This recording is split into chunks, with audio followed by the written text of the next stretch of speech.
Welcome to the show that introduces you to the best of the best in the world of fine epicure. Today on Vegetarian Elite, we present the amazing Tracy McGuirta, co-founder of blackvegetarians.org, the first comprehensive website for about 1.5 million African-American vegetarians. Tracy is also a public health nutritionist, a dynamic speaker and author, and a glowing, vivacious vegan for over 20 years.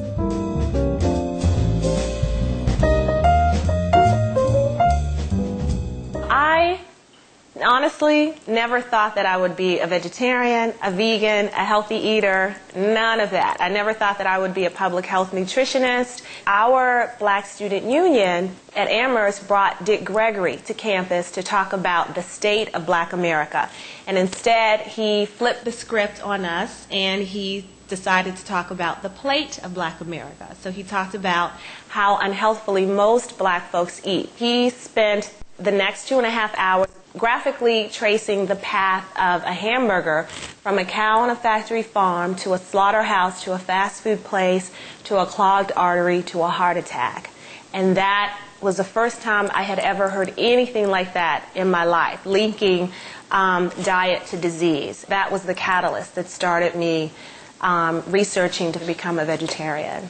I'll be 43 this year. And it took me about 2 years to become vegan after I became vegetarian. So I became vegetarian in 1986.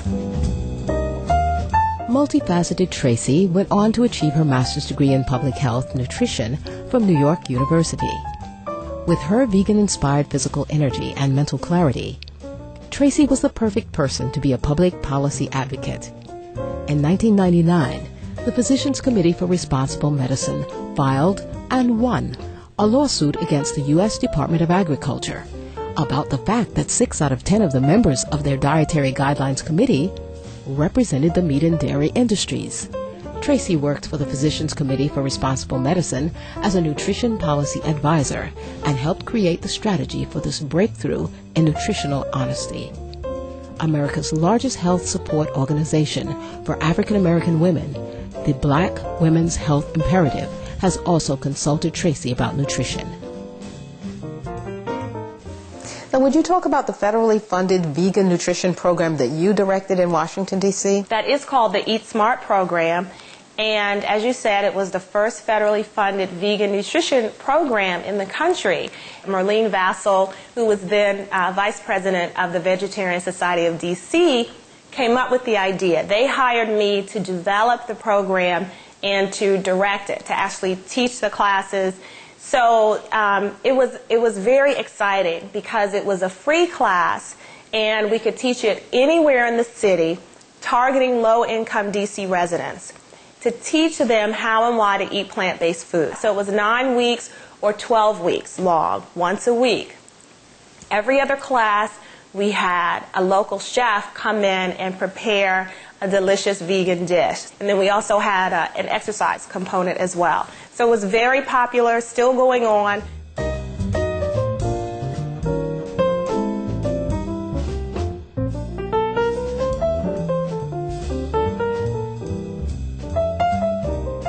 In the middle of this year, Tracy had her first book published. It is considered the first vegan guide focused on transitioning the diet and health of African American women. It contains 40 scrumptious and nutritious recipes with beautiful photographs, expert advice on how to change one's diet, and practical resources such as shopping lists. Readers, including esteemed medical doctors, have raved that it will change your life. Your book, By Any Means Necessary, a revolutionary guide for Black women who want to eat great, get healthy, lose weight, and look fat, seems to be a call to action. It definitely is a call to action. I targeted Black women specifically in this book because while we are, of course, fabulous, we also have the worst health in the nation. 80% of us are overweight and 50% of us are obese. And we have the chronic health conditions that go with that. So the heart disease, the high cholesterol, the diabetes. 1 in 4 Black women by the age of 55 are estimated to have diabetes. and also breast cancer, ovarian cancer. We have the highest rates in the nation.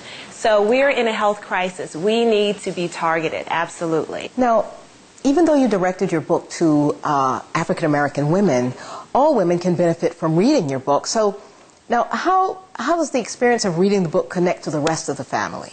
Women in general are still the primary cooks in the family.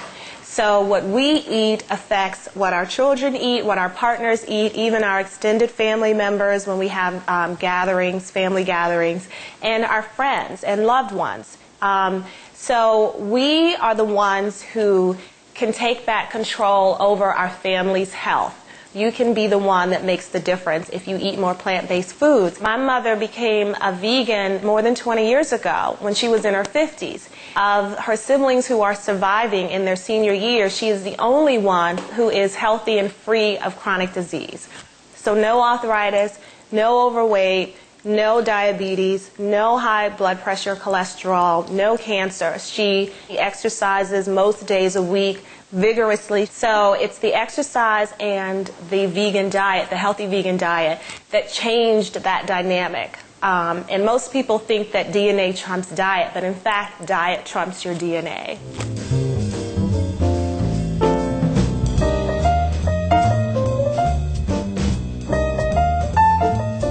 Stay with us. We'll be back soon to hear more excellent advice from Tracy McGuirter, Master of Nutrition. We eat too much protein as meat and dairy eaters.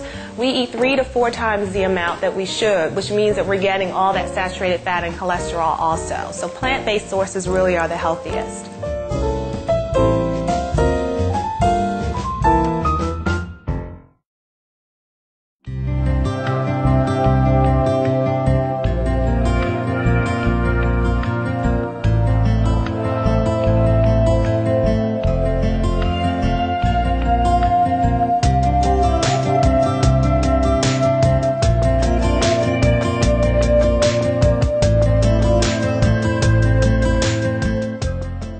There are already millions of African Americans who are vegetarian. We have a long history of eating plant-based foods. In fact, we're pioneers in this plant-based food movement. Especially in D.C., African Americans started the first all-vegan establishments in the nation's capital.